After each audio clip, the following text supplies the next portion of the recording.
First things first, Ben. Apology. A big apology is needed. Yeah, Aaron Ramsdale, I'm really sorry. Last week on the football fill-in, Watto it was actually. It weren't me, it was Watto. Watto under. He said that you are the most relegated goalkeeper if Southampton get relegated this season. It was a complete fabrication. He's only been relegated twice, I think, maybe. This will be the third time. From the Premier League, yeah? From the Premier League, it's not even touching the sides. I've been relegated 5 times. 3 with Watford, 1 with West Brom, and 1 with You Bowen. thought it was 4 times, so tell us about your little back and forth with Aaron. Yeah, he texted me after the show and put, mate, you trying to stitch me up here, by the way. You've been relegated 5 times. Like, if we do get relegated, it's only 3 times. And I was like, no, I've only been relegated 4 times. I forgot that in 2005-06 season with Watford, I got relegated. Because it was so long ago. Yeah. Either way. Don't count if it's more than one with don't count. the team. So apologies, Aaron. Anyway, the Premier League's basically done and dusted, lads. It's all sorted. Relegation sorted. The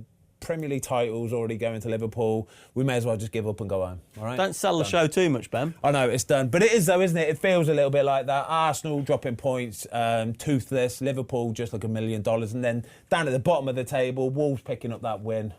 It'll do, won't it? Yeah, I think the Premier League's done. I think the title's done. Should we talk about Liverpool? Should we talk about how easy and they deserve it, don't they? They were so good, weren't they? So good. It was too easy for them, wasn't it? Even the way they defended was so easy. Yeah. The fans were singing, we're going to win the league. The players at the end of the game, you could see they almost looked relieved. Yeah. It's almost like it's done already, a little bit. And I know that they'll be banging on saying, do it professionally, keep going game by game, but I don't know, I think it's... Do you know what I think is a big key to them being so good and so dominant is they have got so many leaders in their team.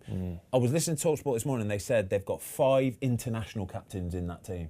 5 international captains. Yeah, Scottish. Scottish, you've got the Japanese with Endo. And I think that is such a big thing for a football team, isn't it? In a world now where there's not many characters and leaders in football, to have 5 international captains in your team, it's massive. It's so important. See them after the game. I thought the clip with Alisson and Verge were a big one when they embraced, because I think it's a real statement going to win at Man City. You know, like if you're going to win the league, they've done the double over them, but you go and make a statement like that at City. And I agree, if you're the manager, the coaches, and even the players afterwards, there'll have been a real empathy towards each other in the dressing room. But they know ultimately it's a massive, massive statement win. But you've still got to keep going, train properly, and that's the point you're coming to. It's just keeping everything rolling day in, day out, having the leadership group, making sure training's proper. But what I would say is the big difference between them and the rest is that their big players show up week in, week out. Week in, week out. Do you think it's a big surprise? Do you think it's a surprise that they've done it this season so convincingly? We were, at the start of the season, even with the first few games, we were all a little bit on the fence because there wasn't a lot of ins and outs at the club. And everyone was a bit like, we don't quite know how good they are. And even like up to, 10 games ago, everyone was like, are they going to have a wobble? Are they not? But the thing for me is that you look at their squad, and when City lose Haaland and when Arsenal lose Saka, it's a big, big problem. And don't get me wrong, if they lost Salah, clearly it's going to be a problem. But they've got Diaz, Gakpo, Jota. They've just got players that come in and do the job. And I just think their squad is really good. And do you know what, actually, the big thing for me is that Klopp deserves a huge amount of credit, because obviously when Ferguson left United and there was a lot of talk that final squad he left wasn't brilliant, whereas... it was even the way he handed it over to Slot. Like, he was singing his name, wasn't it, at the end of the season? At Anfield, and like just the class of the handover was amazing. That's real legacy. Never get that. The recruitment of it is so good. Like, Arne Slot is about the most perfect fit, isn't he? You can just see he's so calm, so considered. They knew they didn't need a massive overhaul. They knew they didn't need somebody to come in and do anything radical and change this and that. They just keep it as it is, lads. Just keep it as it is. And I think this Liverpool team are... They're similar to last year, but with much more confidence. There's much more belief in there now. They're more solid at the back. They're not playing a ridiculously high line. And I think they would have even them gone into this game thinking, they thought they were winning this game, but all the points that have been made are very valid and really important, because I think the recruitment and Klopp leaving is bob on, but I think they've recruited a good manager. I said at the start of the season, it wouldn't change too much because it's 4-3-3. I worked with a Dutch manager, with Ronald Koeman, and their temperament and calmness is something that they bring, and an aura about them on the training pitch and on the match pitch. And I think that they're just a lot calmer team in possession. And I think that's what he's brought into them, because all the other attributes are still there from the Klopp time, and how they sometimes really want to attack forcefully and press, and the heavy metal football's still there a little bit, but he's just brought a real calmness to it, and I think that calmness has brought that inner belief to the group. We'll talk about City in a minute. Before we do though, Mo Salah, right? Well, Mo Salah, yeah. Right, so look at the assist that he got for Szoboszlai yesterday, right? He is so strong, yeah? I know there's a lot of people who say, like, technically he might not be absolutely perfect or absolutely brilliant. Who cares? I don't care. I don't care. How close to perfect do you want? Honestly, right? Watch when he gets the ball and he's got, I can't remember who it is that's next to him here, the City defender, but he just holds him off, holds another one off, just gets his head up, all in control of absolutely everything, rolls in Szoboszlai perfectly. I'm just thinking, mate, you're just incredible. Like, people underestimate how strong Mo Salah is. Is this, so there was talk of, I can't remember one of the pundits, they were talking, it might be Daniel Sturridge actually, they were talking about like Ballon d'Ors. And we all know Ballon d'Or, like in a World Cup year or a Euro year, you know it's going to go to a team that are a finalist, don't you? 9 times out of 10. Like, how far is Mo Salah in a non-tournament year now? He's got to be right at the top of it. If Liverpool go and Champions League finalists, yeah, if they get semi-final finalists and they're winning Premier Leagues, he has got to be at the top of the list, right? Definitely, he has to be at the top of the list because he's playing at the best level, isn't he? Apart from the guys in Spain who you're probably going to compare him to, is it Vinicius Junior? Is it Bellingham? Is it Mbappe? The normal contenders. But I would say he's playing in a higher standard of the league, and as you rightly say, if they can get to the latter end of the Champions League, there's nobody to lace his best team in the world. I know it doesn't count to the Ballon d'Or, but his consistency year in, year out has been phenomenal, hasn't it? Yeah. And I feel like this is probably going to be his last year. Did you see that stat on Sky yesterday of all the players that have had goal involvement in a Premier League season? Yeah. So there's only 2 players now that have over in that top 10 list, whatever, and it's Mo Salah and Thierry Henry. But with the remaining, what have we got, 12 games left, 11 games left? They've got 11. Yeah. Mo Salah needs 6 or 7, I think it was, goal involvement to be at the top of that list now. To be at the top of that list. You're talking amongst the players of Alan Shearer seasons. You're talking Erling Haaland, 40-goal seasons. But he's still going to be at the top of that list. I don't think he gets sometimes when we talk about the absolute greatest in the Premier League eras. Because I think there's players like the Henrys, which were of a certain style. He almost had an elegance. That's what it is. That goes against him. A bit scruffy. That's what I said earlier. That's what I mean. He's not technically, but everything else, he is 10 out of 10. Everything else is 10 out of 10. Yeah. And even when he's scruffy with his finishes, like he was, he scores a goal, it still goes in the back of the net. I love that goal from the set piece, but do you know what made me laugh when I kept watching it? They're lauding all the stuff. And Van Dijk, the captain, actually is the one that nearly let them down because they've all got the blocks and Salah's obviously free. And I think, was it Rico Lewis he had marking him or so? I can't remember. Yeah, it was, Rico Lewis. But he gets closest to the ball, doesn't he? And Verge, just rolled off him. And I thought, oh my God, if it didn't work. It's almost too small to hold, though. Yeah. How's Rico Lewis marking Virgil van Dijk at set piece? It's just the setup. It was men against boys. Did you see the size difference, the height difference? God. The one where he peeled off from it, I'm thinking, you've got 6'5" centre back here, one of the best in the world at attacking a ball, and you've got. What's Lewis, about 5'7"? Yeah, it's ridiculous. He is. Oh, we did something with him last year. He is massive. He's massive. Not only is he 6'4", but he's not your typical footballer kind of. No. He is. Got muscle on it. He's a big bloke. He's nimble with it. Does he smell as good as Troy Deeney says as well? He's lovely, mate. He's got everything. He's got people skills. He can look you in the eye. He can shake your hand. He's a man. He's a captain. He's incredible. He could turn even the most, Yeah, ardent heterosexuals. Should we talk about City, lads? Because they are. I think the problem with City is they have lost all belief. All belief they've lost at the minute. They looked shot of confidence yesterday. They looked. Against Real Madrid earlier in the week as well, scared. They did. There was times where they looked scared. Losing to Real Madrid away is no great embarrassment, but I think it's took the wind out of the sails a little bit, getting beat at that stage. And ultimately now, look, they've got a good draw in the FA Cup for sure. But the question is, can they sustain top 4? Because they haven't got a good draw in the FA Cup. Of course they have. They got Plymouth. Hey, the Pilgrims. Come on, mate. You've got to be realistic about these things. But I think, it's FA Cup, obviously they need a favourable draw if they get past Plymouth.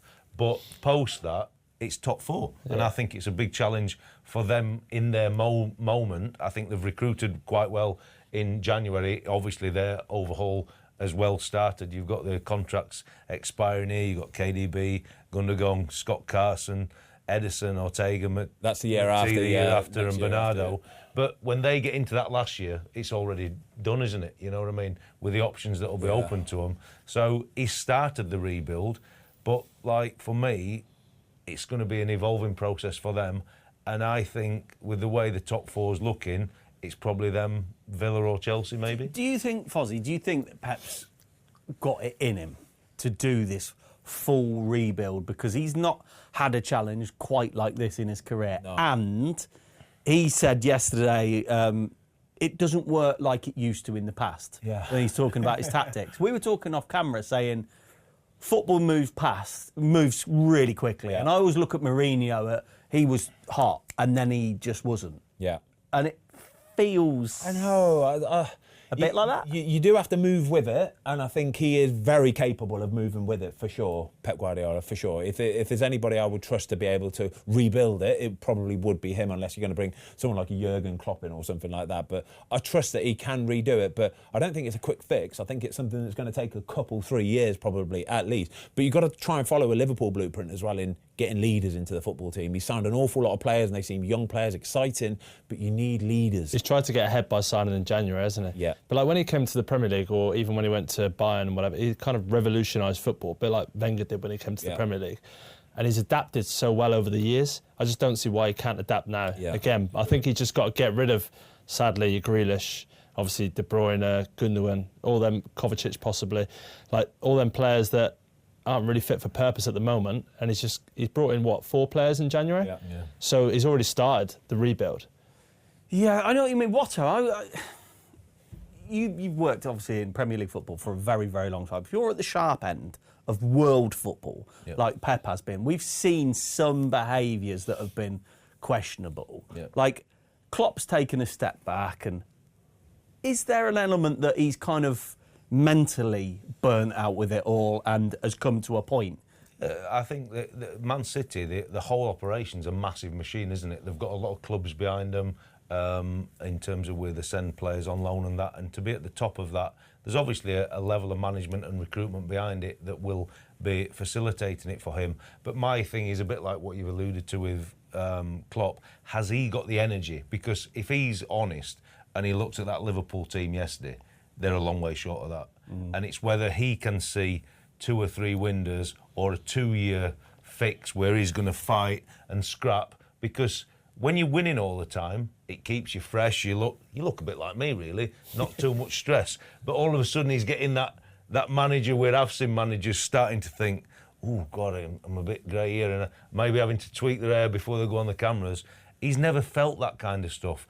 And I don't know whether the winning machine that he's had at Barcelona, Bayern and at City, he can recreate that in a couple of years and would feel he's got the energy for it. I don't think he'd want to let it go on for a year or two, though. I think he'd want to win next year. Yeah, like, it's so intense. And also, like, now his pride's kicked in. Obviously, no one knows today, it's hypothetical, but you don't... he was going to leave probably in the summer. It looked like he was going to leave. And then they had a bit of a slum, so he signed a new 2-year deal. And like it's kind of like his pride's kicked in. He's thought, no, I can turn this round. I can turn this round. So like with the intensity that he's got, he's going to have a massive load leave. It's what toll these years and years have done. Yeah, have taken. This might be a good season for them. In fairness, now they're out of Europe as well. Is kind of just getting back to playing Saturday football and not being dragged all over the world. Do you know what I mean? It might be good for everybody at the club to have a little bit of a reset, but I agree with what Tozer says there, as I think he probably wouldn't have signed his new contract if he didn't believe that it was going to be a big job, a big operation, and he wants to be the person that can look in the mirror every single day and go, no, I stuck around and I'm helping turn this round. I don't just want to jump ship and I want to do it. The possible issue could be that they're in the World Cup. That Club World Cup. Yeah, they will be. Yeah. So he doesn't actually get that rest, which he probably is craving, whether he accepts it or not, admits Football's it or not. hard work nowadays. Honestly, there's just too many games. But these are the things that'll all come into the mix for him, won't they? You know what I mean? He obviously had a period at at Barcelona, had a break, had his period at Bayern, had a break. He's actually worked at City not 6, 7 years, maybe. I think maybe more. Maybe more. Oh, it's near on 10 years now. Yeah, I think so. He's not had that little refresh like he's normally had. Yeah, he has a sabbatical, doesn't he? He likes a sabbatical. So yeah. I'm not sure. Look, he ultimately will decide because I don't think they'll ever sack him. You know, with like Chelsea, you've got this second squad almost in the Europa League, and with players getting a rest and not travelling, do you think we'll ever come to a place in football where the FA Cup or something like that, a manager would never travel and then the assistant would... Do you think we'll ever get to that stage in football? You know, I don't know if you were at United when he did it. Fergie, he let Mike Phelan take the League Cup teams, didn't he? Yeah, he did. Yeah, because do you know what I'm saying? Because we're coming... Because all these 65, 70 games... It was still there. But if we're getting up to 70 games and players have got this 25-man squad, I can only see getting bigger, right?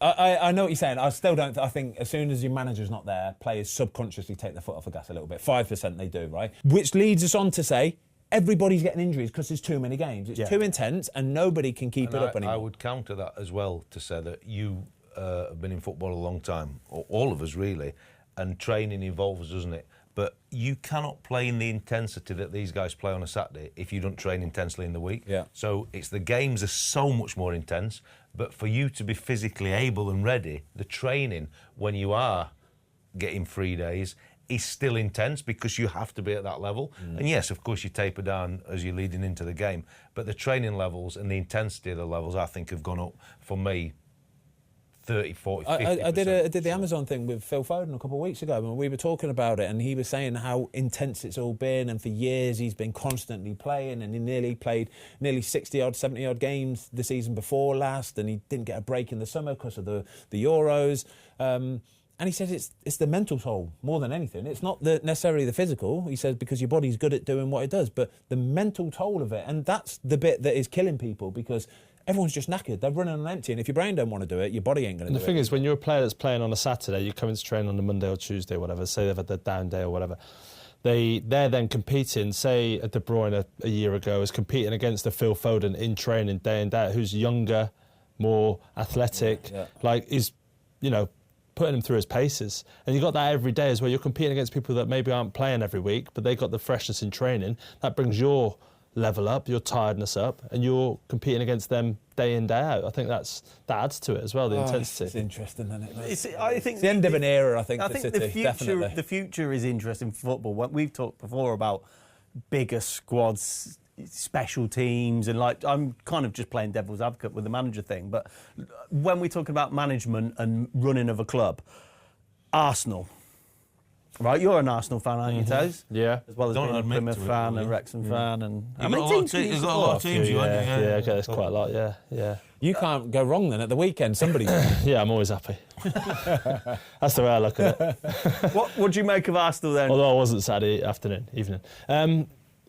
Arsenal. No, obviously there's the fact they didn't sign a number 9. Everyone knows that, but I think January, you can't just go and sign a number 9, because you've got the PSR and all that now, you can't just go and spend 40, 50 million on a striker just because we need to get a striker in the door. I think that would have been stupid and naive of Arteta to do that. Obviously, we were still with a chance to win the Premier League. You'd like to think this summer that they're going to be able to use that 40, 50 million to build on it. I know some people were saying on TalkSport, Arteta, is it time for him to go? Listen, don't forget, this is his first job as a manager. He's learning still. Yeah. Other managers like your Slots and stuff have been elsewhere and they've made mistakes. He's still learning on the job. Everyone still is. So he's making mistakes and hopefully he learns from it. I mean, you say, Toes, about them being, not doing anything naive and going and signing and then building towards. But what are they building towards? They're building towards winning the league. Yeah. And they've had an opportunity to win the league. Yeah. I would say the exact opposite. I think they've had an absolute howler by not going and getting a striker. If you look at the squads, right, I don't want to use this as an excuse, but they've had injuries. You can't deny that. If Liverpool had lost your Salah, Van Dijk at some point in the season. Havertz. Yeah, no, Saka. They lost Saka. Yeah, they lost Odegaard. Like they're both. Odegaard. Yeah, I mean Martinelli at the moment. Yeah, big injuries. Jesus, when he's picked up a bit of form, I know he's not the answer as such, but I didn't want to use that as an excuse, by the way. But I just think, look at the squad of Liverpool. Look at the squad of Arsenal. and I know one downfall to probably Arteta is the fact that he doesn't rotate as much.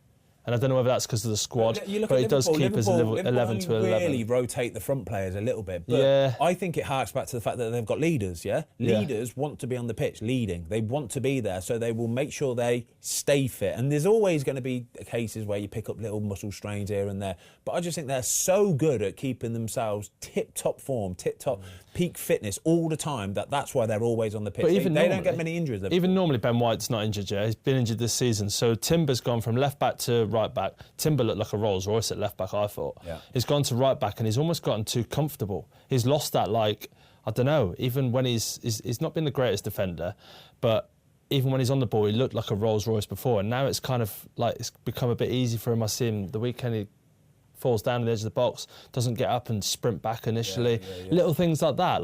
Whereas Whitey, not as gifted on the ball, but still a good player. And he offers a lot going forward. And down that right-hand side, when Saka's been injured, Ben White will often be the one who overlaps, and you see at the shot at the end, he's back now. But it's not, little things like that for me. I get that, but where my problem is, we spoke on the show last week and said, Marino scores twice, is it a master stroke? And we said, is it plastering over the cracks? Well, right? I would go to the point, and I think you make a real valid point, and we've not mentioned it, but Edu leaving and his relationship with the manager, does that then change the January plans? At the wrong time, I think that's a big part of it, because I don't think that will have gone down well with Arteta. For whatever reason, losing your director of football, your sporting director, and the relationship that them two had will have had a massive bearing in January, because Arteta might not then have trusted the process as much. And I think that's why then it's better to stick rather than twist, because they're not quite as sure. And I think that's had a big bearing on it. But I still do think because of a club like that, they should have, and I'm sure they have, had a real battery of recruitment work done behind it, knowing where to go at certain times. And I know the Havertz one were an off-key kind of thing, and not one that the thought were going to happen. But I still think for them to have got anywhere near Liverpool, I think they should have pulled and gone for A, B or C. And even then, it's still a massive ask. It is. It's still a massive... You're talking about the best team in the world at the minute, Liverpool, right? The best team in the world at this moment in time. And I think if they were to come second this season, which is very likely now, if you go and start thinking about sacking Mikel Arteta, then it's just the most stupid... You know what some fans get like? It's just the emotion after a game. They're like, what? Emotion. And you get all the people who are trying to bait you, the Man U fans, Spurs fans and stuff, saying, another season where you failed. I think, come on, look at where they were when he took over, where they are now. They're ready to go and sign that striker to hopefully go and do it. They've been challenging. Right, and my point Don't forget, it's only their second season back in the Champions League. No, I appreciate that, but my point is a lot of Arsenal fans go, we scored however many goals last season and we don't play that way. We spread it around the team and stuff. I'm not having it. That striker... You've got to do what you've got to do to win something, right? And Arsenal fans want to win a Premier League, and I think they would probably take winning the Premier League next year and then finishing 4th or 5th for the next 2 or 3 years afterwards, right? It's just about getting over that line. Yeah, you just need to get over the line. And if they can say, well, we won the league 3 years ago, it kind of... It buys you time. Puts it back a bit. It softens the blow, doesn't it? There's credit in the bank. There's credit in the bank from it. But I said weeks ago, as a fan as well, like, Rashford was available. I was like... But then, as a fan, you don't know the ins and outs, the politics of it. Could you have sent Sterling back, who's not worked out, has it? Could you have sent him back and got a loan because they already have Neto and Sterling on loan? Yeah. And I know, now I'm speaking after Rashford's gone and done well, but everyone saw the ability Rashford had. So you don't know whether it was the reason of him I'll tell you exactly why that never happened. One, because Arsenal had too many loans, obviously, like you said. But secondly... Man United would never loan him to Arsenal, never in a million years, If Arsenal rang up Man United and went, hello, Mr. Ratcliffe, could we borrow Marcus Rashford, please? Yeah, good un, mate, absolutely. But then if you speak to the player, Rashford was in a position to have been like, no, I don't want to go to Villa, I want to go to Arsenal. They're not going to send him. They are not. They would have just cut off their nose. Even if Marcus Rashford kicks off massively, Manchester United will never, ever, ever send him to Arsenal. Never in a million years. Happily send him to Villa. Happily. It's that rung down. It's that next rung down. They won't be sending him to Arsenal. I guarantee you that. Never in a million years. Well, look, Arsenal are going to be close, aren't they? And they're going to continue this trend. But I fear for them at the minute. They're going to be like not as good as Liverpool when Liverpool got unbelievable points tallies but failed just behind Man City. Yeah. They're going to drop off bigger than that. And unless they sign a striker in the summer and maybe recruit maybe 2 strikers, forward players, they're going to fall short. But the problem you have in football is you never know when it's your time and how close you can ever get. And at the point of January, they were really close with Liverpool. Yeah. Probably the only But even if they hadn't lost, they've still got to play them, right? They've still got to play them. Even if they hadn't lost at the weekend and they've got a head-to-head to come, they weren't completely out of it. And all I'm saying is you've got to give yourself the best chance, right? And they haven't. I think the big mistake that Mikel Arteta has made and Arsenal have made is signing Kai Havertz. I think if they would have signed a killer, instead of Kai Havertz, they would have been in a much better position than what they are, and it would have quietened all the fans calling for a striker. If they'd have signed somebody that was a brutal. I think Havertz was a replacement for Xhaka initially. The left side of that midfield, because the way Xhaka played. But then I feel like it didn't work out in midfield, so he ended up going back to that false 9. And I think that's why he's ended up where he is. The problem is he's done all right. And he has. But the problem is it cost 75 million quid. That's why I say it's a big mistake. Yeah, you can get a top European world-class striker for 75 million quid. You can get a bad boy, a proper bad boy as well. We spoke about it before, haven't we? Like we said, Tony were available. Look, he's gone off and done whatever he's done. But even a Duran in the window, it would be bagging for temperament. They'd bag for Arsenal. They would. But they've got to go over the line to get one of these over the line. Should we talk about the game quickly? Arsenal were toothless. They were toothless. Fair play to West Ham, though. Fair play to West Ham. I thought they backed it up nicely. They very, very solid. Jarrod Bowen took the goal really, really well. The red card for Miles Lewis-Skelly, lads. Opinions? Naive. It's naive, but it's a red card. It's a red card. It is a red card. I agree. Yeah. Do you know what? Right, I've got a little theory about this red card. Right, so I saw a little clip on the internet last week of Miles Lewis-Skelly. I think he was playing for the under-18s or the 21s or whatever it was, and they were playing against Swansea, right? And there was this young lad from Swansea trying to get the ball off Miles Lewis-Skelly, and Miles Lewis-Skelly is just so physically strong. He loves it. He loves that. He loves it, right? And he's literally just walking around in a circle with the ball. This little Swansea player's trying his hardest, and Miles Lewis-Skelly's just going, no. And he's so calm with it, and it's so easy for him. And eventually he decides to run off with it. This Swansea player just falls on the floor, runs away.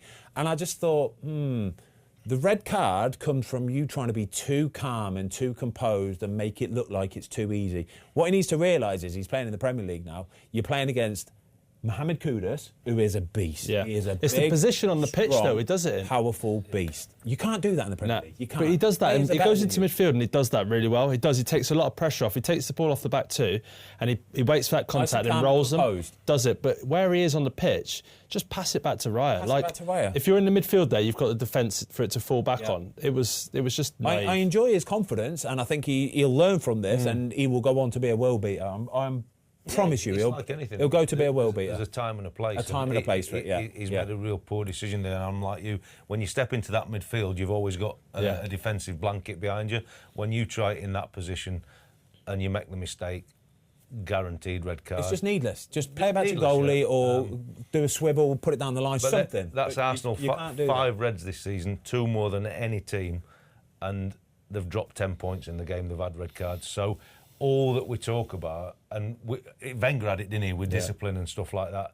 And it has to be something that Arsenal have to look at. Some of them have been real sloppy. You think back to the Declan Rice red card against Brighton earlier in the season. You think Miles Lewis-Skelly one that he got against Wolves a few weeks back. Even this one here, they're needless red cards, aren't they? They're proper needless. Bournemouth, Saliba, Trossard, Man City. But when you had them points up, there'd be a point behind we're game in hand then, wouldn't it? It could be a bit harsh what we're saying, because that was their first defeat in 16 Premier League games. Yeah. But when you look at some of the circumstances, they're meant to be an elite level team. Yeah. Right? So they should be going on runs like that. I don't know, 16 Premier League games. But they hadn't won 4 games in a row, have they, all season as well, they're saying on Match Today. Yeah. Which, as well, if you're going to counter that, you're going to say they need to win 4 in a row to be challenging for the title. If you want to win the Premier League, Ben, you have to knock out stats like that. You do. And you have to win at West Ham at home. Liverpool are doing it. Man City from last season were doing it. Man City, they win their last 16 games or something stupid like that? That's what it takes to win the Premier League. But here's a good one for you.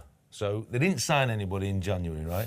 Jarrod Bowen, would you have gone and nicked him from West Ham? Is he a top 4 player? He would definitely score some goals for Arsenal. I don't think he's a top 4 player. I think he is one little rung below it.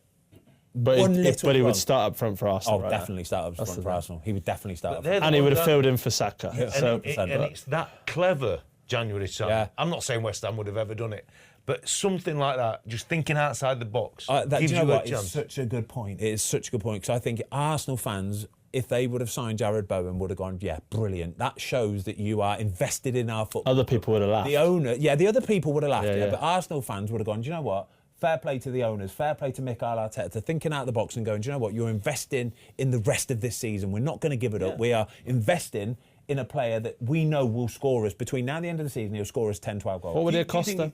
Sorry, what would it Bowen? cost? Yeah, what would it have cost in January? 50 mil? 50 mil. 50 mil? How old's he? 60 mil? How old's he now? He's in his 30s, 31. He's Jarrod Bowen, he's about 27. He signed a new contract last year. 30, surely. He's not, he's like 27. I'm having 29. Yeah, I'm with you, having Foz. 29. 29. I'm saying 29. 28. 28. Split the difference. Just turned 28. Split the difference, all right. Just turned 28. So if you're offering 40 million for Watkins, powers, if you're offering 40 million for Watkins, you'd pay 40 million for Easily, yeah. Jarrod Bowen. I think you'd have to pay 50, 60 mil, but I think there would be a chance for it. And I think Jarrod Bowen would probably be open to it as well. But with that age as well, I mean, I thought he was early 30s, so I've done him a disservice. But at 28, if you could have nicked him 50, 60 million, he's got 4 or 5 years. And he seems to be the right type. Talked about leaders, sort of characters. player. You know what you get from him every week. That can get you over the He's line. got that versatility as well. Yes. He could play across. It looks like he wants to make it work, whatever happens, wherever he is. He'll just do a job for you. You could say to him, I'm going to play you at centre-back today. I'll go, I'll give it a go. Well, I'll do it. Yeah. I'll give it a You go. read about Havertz and Xhaka. Bowen can play in there. He can play as your 9, 10. You trust him. Either wouldn't you? side. Yeah. Trust him. It So what- gives you such versatility. Are we splitting the 5% agency fee between us then? I'll take 2.5. It's too late now. No anyway. brainer. It's too late. That ship has sailed. January transfer window We've is got a closed. chance of getting director of football job at Arsenal. Yeah. 4 of us. Edu's out, Watto's in. Come on. All right then, Ben, you had a little disagreement in terms of opinions with our friend Mr. With our boy. Mr. Goldbridge. With our boy, Marky boy. So we are talking, obviously, about the penalty decision that Everton had overturned in their favour, or against them, sorry, in the early kick-off on Saturday against Man United. And I basically just jumped on Twitter and I said, VAR just needs to go. Not only had it stolen 10 minutes of my Saturday afternoon watching it, it was painful. I feel sorry for all the fans that were sat in the stadium and had to sit there and didn't have a clue what was going on. And are just waiting, and then eventually they get told what's what. It just takes too long. It takes the fun and the joy out of everything. But I just think that it's an absolute disgrace that they overturned it, because the only reason they should be overturning that is if it's clear and obvious. The only reason why the referee should be going to the sideline to check the screen, the monitor, is that it's a clear and obvious mistake. And he gave the penalty on the pitch. It wasn't a clear and obvious mistake. Whether you think it's a penalty or not, I think as soon as you start grabbing somebody's shirt, you're asking for trouble. It wasn't You're clear asking and for a obvious. penalty. Yeah. It wasn't clear and obvious, but the referee gave the penalty. Yes. Yeah? And I don't think there's any way you can look at that and say that's a clear and obvious mistake. And that's the only reason why you have to go and check it, is if it is a clear and obvious The problem I've got is that, so when they did the angles, Ashley Young came out, didn't he, and said, I'll get in trouble, basically, but all I'm saying is angles. Yeah. So why aren't they? Showing the other angle of where De Ligt is grabbing him early doors and pulling it. And it took how long? Do not know. Oh, like 4 minutes. I think five. for football it's a disgraceful decision. It is. Because I think in real time I thought the ref got it right. Yeah. And when I first saw the start of the replays, I thought there's enough evidence there to suggest... You grab somebody's shirt in the box, when you're not on the ball, Look, it's a penalty. You run the risk. You're asking for trouble. I think Young, as most players do, are quite theatrical with He's the dive. 100% dived, but he's had his shirt There's pulled. been 2 tugs on his shirt, and I think it's a penalty. Yeah. And it's not enough to overturn it when they tell him to go to... But I think he's under so much pressure. Yeah. Because when they tell him to go to the screen, they're basically saying, You're mate, wrong. mate, Sure you're about wrong, that. you're wrong here. And then, as he's walking across this, thinking, I'm sure that was a penalty. But they're telling me it's not a penalty. It's casting doubt in your mind. But they're not going to give me the right angle. And then they don't give him the right angles. And Who's it? Bobby Madeley? Oh, Who's the ref? Don't know. Madley. Is it Bobby Madeley, is it? Madley? I'm with you though, with what you said about grabbing. Yeah. So in football, we want to see more goals, don't we? Entertainment. I don't know what VAR is for. Is VAR for that, or is it for just getting more wrong decisions than right? But the way that I see it is, if VAR is used in that way, on every corner, every time there's a cross, every time the ball goes in the box, they should be assessing people grabbing, and you'd give away more penalties. So then the people would stop grabbing, so then there'd be more goals. Just stop people grabbing people for especially more than a second. If you grab someone for a second, it's a bump or whatever. Yeah. Take that. But if you're holding on, you're running the risk of giving away a penalty. You're stupid. So just cut it out. Do you think Ashley Young has almost been counterproductive because of the kind of theatrical the double pike? Yeah, it was ridiculous. Yeah, but he's felt the tug. Yeah. He's felt the tug first and foremost. And as like we said there, if you grab somebody's shirt, you are asking for trouble. And that's the bit there. He's had his shirt pulled. It's a penalty. It's as simple as that. And I think the VAR have stitched him up massively. Yeah, but what's the BGMOL going to come out with this week to try and justify that decision? Because I don't think there's anybody saying that that's not a penalty. They'll say you got it right, and they'll say which one. Mark, so yeah, Mark both of them actually does. Mark says it's not a penalty. He says it's a dive. With you wholeheartedly. He said it's a dive. What, do you agree with Mark? He's got his Man United glasses on, the Man United goggles on. And they're rose tinted.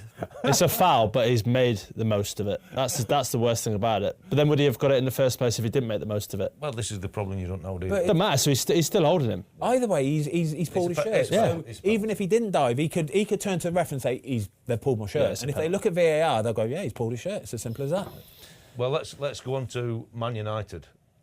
Because at 2-0 down, I'm thinking anybody else as manager of this football team, you're finished, mate, because the team looked abject in terms of enthusiasm for the job, work rate, and actually tactically to keep saying we're going to keep playing 3-4-3. And we've tried to really defend Daishi for his work at Everton, and we're probably a little bit critical about the players he got to hand. And David Moyes, obviously over 1,000 games at the level, has made them look like, compared to Man United, a top 4 team. But it's because they play with energy and enthusiasm. They've obviously got a very good game plan. Everybody's well drilled, well coached. But they look like they want it. They look like they're happy to do it and put the work in. They were first to the ball, first to the second ball. Man United were just the mirror opposite, complete mirror opposite. Nowhere to be seen, absolutely awful, rotten. Nobody really wanted to get in there. Nobody wanted to shut down. The Decore goal from like Maguire, honestly, I'm thinking, mate, come on, you're 6'4", 6'5" here, yeah? Well, just do something. He's got to either, as a defender, you have to make a decision. You're either just jumping early, getting a touch on it, putting it somewhere, anywhere over there. Or you're going, right, it's in the keeper's area. Is there any players around? Bomb. You've got to know something. Yeah, you have to bump him away. Just head it back over his crossbar. He needs to head it back over his crossbar because it's the quickest he can get to the ball. Just jump and get something. The quickest time he can get to the ball is by just heading it straight there. He can't afford to wait for it to come down so he can try and head it back that way. Just got to go over there. I think the big turning point in the game for me was the free kick, though, the Bruno Fernandes free kick. And Jordan Pickford will be watching this back and he will be having nightmares about it as well because he knows that he's made a big mistake. When it's your side of the goal, you can't take that. You can't take a step over there. You can't because it hasn't gone right in the corner. No. It's an absolute dolly of a save if you just stood there. And I think that bit there, it just goes to show that goals change games. Yeah, sure. So much, so much. It's not that it just changes games, it changes mentality. It gets Everton on the back foot, Man United on the front foot, and you could only ever see Man United going and scoring an equaliser after that, couldn't you? Yeah, momentum's something that he spoke about on so many of the coaching courses, and you talk about it even in the office sometimes post a game because you can be in so much control and a crazy moment, as in the free kick getting brought 10 yards forward. Yeah. That's him appealing for that as well, isn't it? Bruno was the only one who appealed for that. And he got it then that goes in, and the whole momentum changes in terms of the players' mentality. You can feel it in the stadium, and the other team become relentless in the pursuit, and it becomes really difficult. But yeah, Jordan will be really disappointed. I thought the goalkeeping on both sides were very average. What do you think of the? So we were talking about the penalty claim a minute ago. What do you think about the original save from Onana, just sort of patting it out again? Yeah, no, that's what I said, mate. I thought he parries too many balls into dangerous areas. I think on the not the first goal, the second goal for Everton, it's the same kind of action, nothing. But when he you can't parry from that position and turn your wrists and come off your back. Into, if I'm diving to my right, the ball's got to go to my right. If I'm soft, I'll get a pick up. Yeah. Or if it's a big parry, I can still have my body weight to spread and block. But when you parry it back opposite side, my whole body momentum can't get me there. Yeah. And it's just a real poor. Is that so? Like, well, I don't have a clue about goalkeeping. So is that him getting caught in between then? Is that him thinking he's got soft enough hands to bring it in? No. Doing the right thing. He's not intending to catch it. Is he not? So just talk about the penalty instance, for example. 95th minute of the game, it's in here. It's not right out there, it's in here. Yeah. But what he does is, he doesn't back himself to catch it. Yeah. He panics because it's the 95th minute. He's got all of these emotions going through, all these thoughts, microseconds it is, literally microseconds, right? And instead of being nice and calm with it, which you would do in training, and you would just comfortably take it down there and drop on it, even if you don't fully stop it first time, right? You can soften it and just grab it at the second attempt. Like, you might move that far away from your hands, that's it, right? That's it. But what he does is he panics and he just goes rock solid. His arms, his wrists, his hands, they go rock solid. There's no intention of catching it. He just wants to stop the ball going in the back of the net. Don't care about what the second action is. But like what I says there, if you're going to your right, open your wrists up, soften them a little bit, and push the ball out to the right as well. Not rock solid and back in there, and that's your problem there. And it's just panicking, basically. It is. Yeah. Well, it's putting the pressure onto you as a defender then, because I've done my job, I've saved it. But actually, there's so many things that's wrong with that save, and it doesn't help the team. But fortunately for him and Man United, they've got away with it. The team needs some bloody help, though. I mean, we've been quite mixed on United this season. I've always been the opinion that you've got Brailsford, Ratcliffe, you're getting the right people in situ, Barada, Ashworth, who's now gone, and they're going to get it right. And trust Amorim, give him time, write this season off, it's going to come, right? And I've always been it's a process, because it's so rotten there, you've got to stick with it, and it's going to get worse and worse before it gets better and better.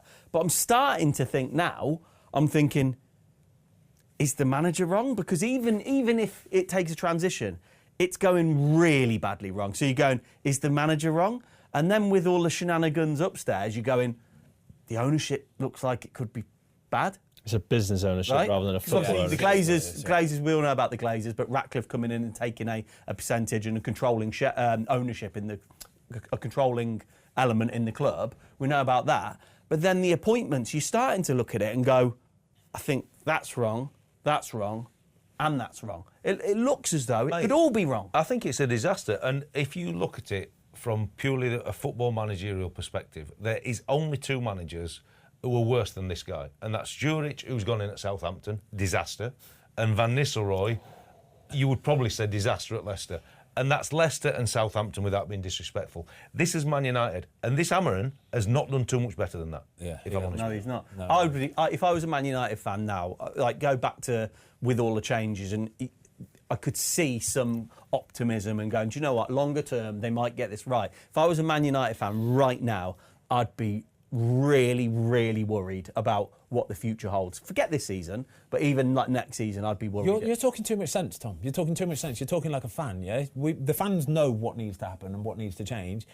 What is the most important thing for the Man United owners, for the people that own the football club? What is the most important thing for them at the end of every season? What is it? Profit.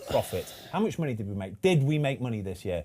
This year they did. Last year they did. The year before they did. The year before they did. Next year, unless they win the Europa League, they won't, will they? Can we keep taking money out? Can we keep taking dividends out? Can we keep drawing money out of this football club? Yes, they can. And they will keep doing that, because whether they are good on the pitch or not, they're still making money. And that's all they care about. So, but the football, it's fine. Let it the just football, keep going. Ben, is going to drop it. Of course it will. Let's be honest now. The fans are... It can't drop any further. We just spoke about the manager, but we speak that they're going to need 1, 2, 3, 4 windows. If we're 4 footballers here and take money out of it, we've got a choice to go to any of the top 8, 10 in the Premier League. Man United's at the bottom of your list, unless you're a real historical... But they can't afford it. But the money side of it... the players don't want to go to them even if they want it. They're paying all this debt. They can't afford it. I was reading an article last week about players that they might go for, and they were talking about Jamie Vardy and Dominic Calvert-Lewin, because they haven't got any money. But them players would go to Man United. But who else want to go when you can go and work with Zlot and Liverpool?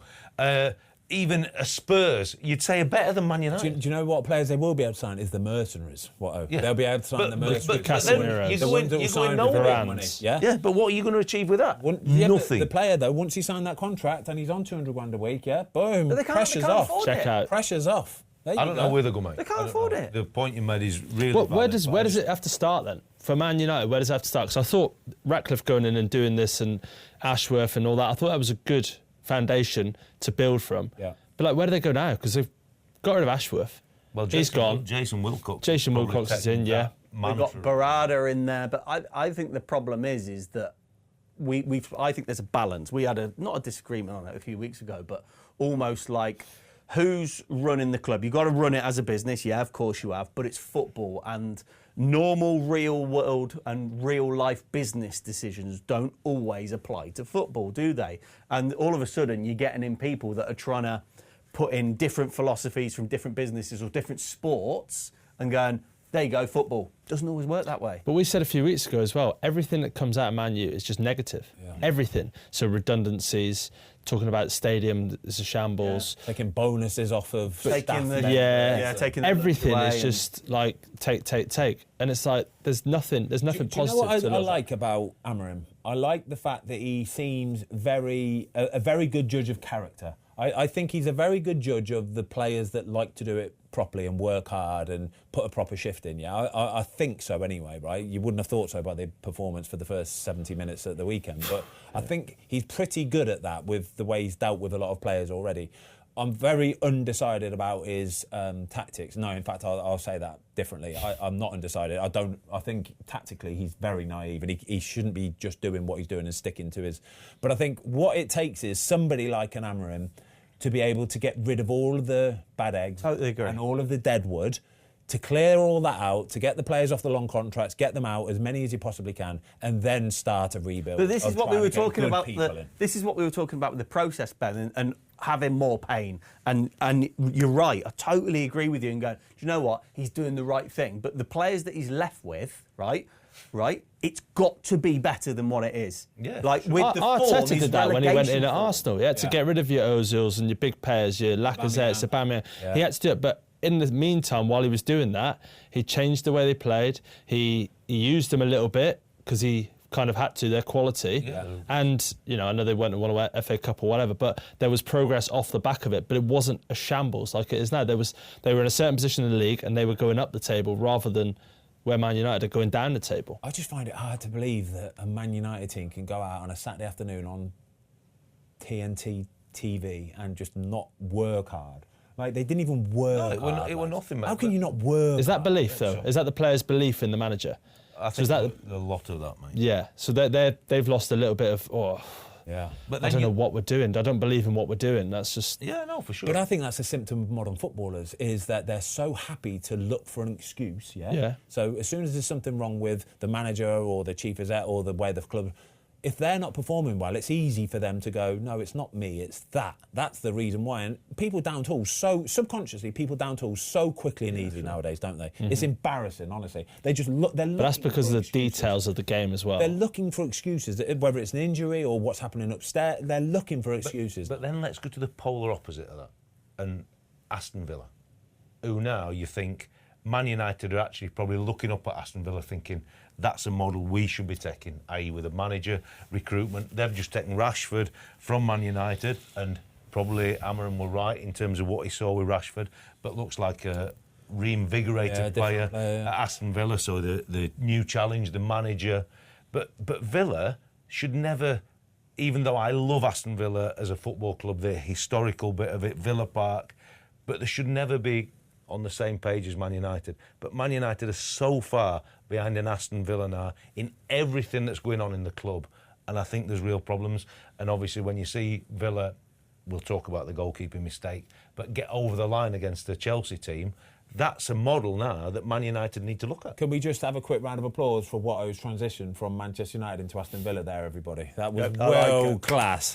Honestly. How long did you think about that for? It was good. That was seamless. Oh, quiet for 24 minutes. Very good Watto. What a boy. You've changed, you have. You used to be so basic. You didn't really understand how stuff worked. I didn't even know how football. What is football? Right, do you know what transition's even better? And now we're going to talk about the race for top 4, lads. Ben's transition from giving Watto plaudits to hammering him in 10 seconds. It's funny. Give us the what? He did that at the start of the show on Ramsdale. He took a little bit and then he went, no, it was Watto's fault. You just have to accept that that's my role in life. You blossomed, you have. You're like a butterfly from chrysalis into a fully flown, beautiful, beautiful butterfly. Oh, I like that in coaching to Benjamin Button. Yeah, let's talk about Villa, lads, because they were stuttering. No, right? I agree. I agree with everything Watto just said. They are. They look like they're a properly run football club. Their recruitment's been incredible, but they've got a manager at the helm who demands it of them, and that's it. It's as simple as that. But look at Arsenal, right? We talk about Arsenal and what they haven't done in the window, and then Villa. But they have still got a manager that demands. Mikel Arteta. They have. They have. Yeah, but what the point I'm making is we all know that Villa have had a difficult time on the back of Champions League weeks in the form, and then going into the Premier League. The form was stuttering a little bit, and they go, right, in the window, we need to make some moves. And look at the moves that they've made, and look at what they're doing. Yeah. Isn't that reacting to your current situation? And being pliable, being malleable enough to understand how it is, what needs doing, so let's go and do something about it. Instead of just going, no, I am dying by my principles, simple as that. Let's go. But they've accepted that January is still a tough window. Man City accepted January as a tough window, but they brought 4 in. Yeah. And it's not the easiest window, and that's why I don't want to hark back to the Arsenal thing, but they have missed the boat there. Yeah. Because if City bring 4 in and Aston Villa bring 3 or 4 in of top level, they, as Arsenal, have to be competing with that to keep up with Liverpool. Yeah. For sure, and that's why the race for the top 4 will be really. That's really 3 players. They've signed 3 players that arguably would have improved them: Marlon, Asensio, Rashford. Yeah, absolutely. But you go fair play. Recruitment's been brilliant, but I think with Aston Villa's, they're again, we talk about noise. They don't but they go and lose after a Champions League game, or they go on a dip of form and stuff. You don't really hear much. They don't moan about it. There's no negativity. You don't get any negativity going on with it. Emery fronts it up, and he just goes and delivers. Yeah. That's exactly. It's as simple as that. Yeah. And they all work so hard every game. It looks like they're the football club, but everybody's doing just a sterling job, doesn't it? Yeah, and I fancy, like, obviously, look, they beat Chelsea with a really poor goalkeeping error towards the end of the game, don't they? And it was a pretty tight game. Chelsea started on the front foot and were a lot better, but Villa obviously grew into the game. But a draw would have probably been a fairish result for the game. But that win now lifts and takes Villa like 2 or 3 points behind Forest. Newcastle then beating Forest. You know, everybody's targeting Forest, irrespective of what we think of City. Can City just stumble over the line? Yeah. But they're thinking Forest the one to catch for a Villa, a Chelsea. Bournemouth there. 2 points off top 4. Yeah. 5 points off Forest in 3rd. Villa are. Yeah. It would not surprise me one little bit. I think Villa are going to go on the charge. And what a season they're having. They've got a good draw in the Champions League. Is it PSV, is it? No, Club Brugge, yeah. Good draw. They've got a home draw in the FA Cup, didn't they? Yeah. Cardiff. So that's a good draw. The momentum seems to be with them a little bit, and Villa Park's a tough place to go. But they've got an array of players now that can service these 3 competitions they're in, where you think as an Arsenal, they're going the other way because they haven't got the players to keep it going. I'm not saying Arsenal are going to drop out of the top 4, but I think the race for the tops, we're handing it to Liverpool, you know what I mean? Yeah. But what do you make of Rashford so far, Ben? Yeah, just looks happier. Looks like he's in amongst a bunch of hungry players, and I think it's a good environment for him to be in, with other really hungry players that want to go on and improve and get better. He's playing with a smile on his face. He's 3 assists now in 1.5 games. The only thing I would say is, why hasn't he started any of the games? Fitness. It's got to be fitness. Do you think so? Has to be. Just that match sharpness. Yeah, I think it's clever from Emery as well, building him in. You can't just go, right, go on and start 60 minutes. I think after how many months out? I think you may be right, because I think if he does go and just chuck him in straight away as well, there's some of the players that injury element as well. Maybe have their nose put out of position a little bit. I think that both of them points are 100% true and valid, but I also think he's such a tactician. he's going to make sure he's got it bob on before he also throws him in. Which is amazing. Because 1 or 2 yards, metres out of line in his tactical bit, and the whole team's out of cock. And he's obviously come from Man United, where he obviously didn't train very well and probably didn't really listen to hammering. So I think it's the fitness and the tactical element and making sure that he's bob on, because with what we've seen in the short bursts, when everything's put together properly, he's going to have a real impact. Do you know what it does as well? Is by not starting him for these first 3 games, it makes Marcus Rashford go, I want to get in that starting lineup.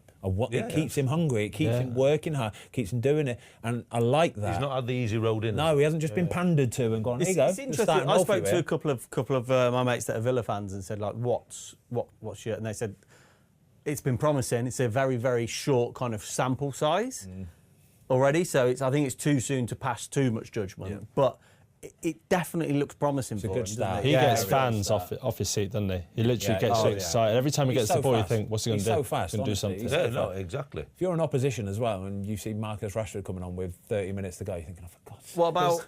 What about Chelsea then, Ben? Because Jorgensen is in sticks, and that's Chelsea's 12th goal this season directly from an error. Only Southampton have more. 18, by the way, Southampton have. Talk quickly, you've got the list here of Chelsea goalkeepers, haven't you, and how much they've spent on them. Jorgensen, obviously, big mistake at the end of the game against Aston Villa. We'll break it down from a goalkeeper technical perspective in a minute. It's incredible. Yeah, it's incredible to talk about it. So go on, talk to me about how much money they've spent on goalkeepers in the last few years. Since 2018, they spent 155 mil on goalkeepers. 66 for Kepa, 20 for Mendy, 0 for Bettinelli, 13 mil for Petrovic, 19 mil for Sanchez, 17 mil for Penders, 20 mil for Jorgensen. It's a lot of goalkeepers and a lot of money. It's a lot of money, and I would suggest none of them are top 4 goalies. None of them are the answer. None of them are the answer for that team. Which is frightening. Would you say, what about Kepa? I would say he has found his level at Bournemouth. He is a perfect fit for... What do you mean he's found his level? Because Bournemouth are right up there. Yeah. Are we talking found his level mentality-wise? There's a lot less pressure playing for Bournemouth than what there is playing for Chelsea. With Chelsea comes a lot of expectation.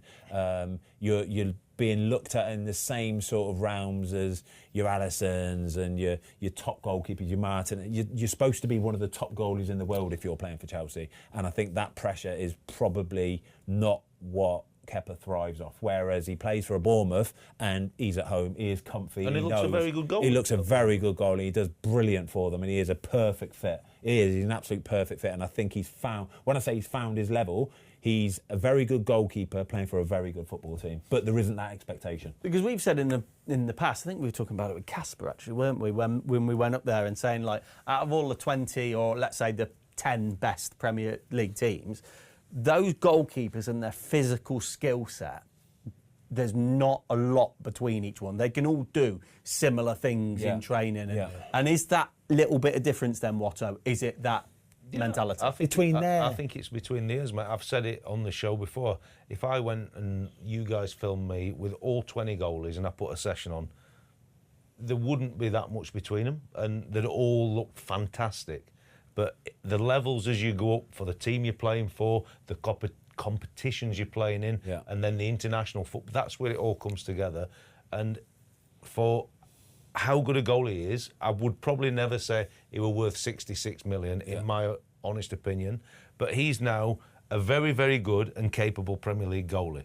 But if you ask me, would I take him to a probably top 4 or top 6 Premier League team, the answer would be no, because I think there's better out there who would thrive and deal with the situation better. So when you're signing a goalkeeper, right, like when these recruitment teams are looking at players and goalkeepers and they go, right, he's got all the raw skill set. Unless they're playing for a big boy currently, is this where the risk comes in? And how do you mitigate that risk with trying to get to know the personality, the character, what they're made of? Because that must be difficult to gauge. My biggest failings for myself in professional football were that I never worked at a top 4, top 6 team, and I had the chance to challenge to win something. So I don't know what it's like to be in that environment compared to the 2 or 3 teams that I'd worked within the Premier League. But if I transform it to international football, which is a level above, if you like, you have to have such mentality to play. And in my time with international football, I thought the guys at the big teams and the very biggest players at the big teams, you could see there's a different mentality, because you couldn't live a day on the training field or on the match day without it being absolutely spot on. And not every player can handle that situation and everything that comes with it. So if I would have been recruiting, as I said, the pool I would have been looking at would have been tight, and the goalies, I would have had a certain profile maybe that would have taken 1 or 2 out of the equation. But the big question for all them goalies would have been so close, would have been the mentality and whether I thought they could deal with the pressures at the very top. Take the podcast we did with Emi Martinez. So you come away from it, just done an hour and a half episode with Emi Martinez, and the one thing that screams out is just, honestly, is thirst for just wanting to be better and do more and achieve more. And the world is not enough for him, is it? We were chatting with him, right? We were just sat after the podcast or before the podcast, just shooting the shit, right? And I could not quite. I don't think we've actually spoke about this. I couldn't get over the mentality. He'd won the Yashin Award for world's best goalkeeper, right?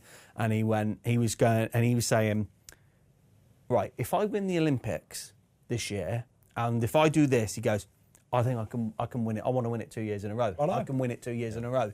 And it was such a casual environment and the way he spoke, I was thinking, my God, this guy is absolutely ruthless. You go back to that point of the top 6 you might be analysing. You've got to meet these guys because they're not all like that. And they're the ones that do take you to the very, very pinnacle of the game. And as a coach, when you get goalies or outfield, it doesn't matter what position they play, when you've got that mentality, and if you can have like a Liverpool with 5 or 6 of them as leaders and quality driving you forward, you become invincible. Do you think there's a danger that Villa could lose Emi? I would say so, because he's right up there, isn't he? So if you talk about Chelsea and the money they've got, would Emi Martinez want to leave Villa and go to Chelsea? I'm not so sure. But if he were in the goals at Chelsea, they would be in the top 4 now. Without doubt, I think the only team that's going to get a Emi Martinez is the biggest teams in the world. The biggest teams. He's not going to go to a Chelsea. No, he's not going to. He's not going to go to an Arsenal. He will go to the biggest. You're talking the top 2 or 3 in the world. That's it. That's Madrid, because Courtois, Thibaut, but you know, if you've got one of the other best goalkeepers in the world. Yeah, he ain't going to go to Chelsea. No, we know Liverpool have already made the decision. Your favourite guy from the summer's already signed, hasn't he? But if they know that Alisson's leaving, if they want to make sure they win the league, obviously post this season, then the one signing you make in the goals is you go and get. So let's talk about the mistake then. All right, talk us through it. I'll do this very, very quickly for you. Everybody watching and listening. Goalkeeping is goalkeeping. Wicket keeping behind the stumps is wicket keeping. If you go to save it by wicket keeping, there's a big hole here and it's a goal. If you're a goalie, you turn your wrists and you turn out, or you get a block with your leg. Yeah. Simple fact. Let's keep goal by goalkeeping and not wicket. It is the hardest thing in the world to do. I like right? Bumble there. Honestly, you're so right though. It's the hardest thing in the world to do, to be able to go down at an angle of a ball that's come into you from about 7 yards away and be able to scoop it up and fall down and all in one motion. It's so tough. Is that what De Gea was so good at with his feet? A foot save, like what I said there, whatever it is. But I would personally, my way of dealing with that would have been just to stop it, yeah? Stop it. And as I got older, I got so good at basically knowing there's a massive danger with each save, yeah? There's a massive risk element involved in each save. But that one there, right, if you're trying to scoop it up and go down, it's so hard. It's such a hard thing. What you're saying is you stop it softly and then gather it. Exactly. Stop it softly and then connect it up and pull it up like that. That's exactly what he should have done. The fact that he's a young goalkeeper, he is not thinking very sort of straight at the minute. It's all a bit of a blur to him probably. And he thought, I can just happily take this up. In the heat of the battle, mate, honestly, your body don't allow you to do the things that you want it to do. Be safe, be simple, stop it, and then just collapse. But I would say, and I don't want to harp the debate on, but that will be a real technical flaw in his game because he will do that day after day after day on the training ground. and it becomes habit forming. And for the coaches, it'll take a lot of time to get that heart to drill it out of him, yeah. Because he's just gone back to a bad habit. They'll have obviously told him time after time, no, it's a volley, contact, just goes past the body, and he's just wanting to do his We literally do a practice all the time. It's one of the things you do the most as a goalie is you'll have a server from the side of the goal, right, and you'll have a goalie coach 6 yards out, and you'll throw it into a volley for him, and he'll just volley it down either at your feet, to the side, here, and you've got to do a real nice, considered, calm, under control movement to try and make the save or make the block or whatever it is. And there's times where you're not going to get it nice and clean and you might need to palm it away. Times where you might have to soften your... Or times where you have to just stop the thing from going in the back of the net. First and foremost, you stop the ball going in the back of the net. Softly, under control, swallow it up. Simple as that. Should we go to the other end of the table? Let's go to the other end of the table. Look at you buzzing because Wolves went and got the win. Before we talk about Wolves, right? Actually, this is talking about Wolves anyway, but Matheus Cunha, right? Just signed his new contract. Yeah, signed his new contract. I saw a nice little Instagram post he put out, or tweet, or whatever it was, saying, I never had any thoughts about leaving this football club. I love it so much. Apart from the 62.5 million release clause. Exactly. Except for that release clause that I've got put into it, and when somebody pays it in the summer, I will be gone. But other than that, I had no thought about leaving this football club. Fantastic player, and he deserves his move, and he will get his move. But I just thought, come on, mate. You've got to be realistic. You've got to be realistic, right? I'm a Wolves fan. You have to be realistic. He is not going to be playing at Wolves for the next 3 seasons. No he chance. is. 3 months, mate. That's what you've When got. we talk about top four, he is a top four player. He's brilliant. I think he could have plugged 3 gaps at Arsenal. The 8 position on the left, the left wing, and a false 9. Boom. Yep. 180 mil should have paid for him. But how valuable are players like that can fill in all of these different positions? Yeah.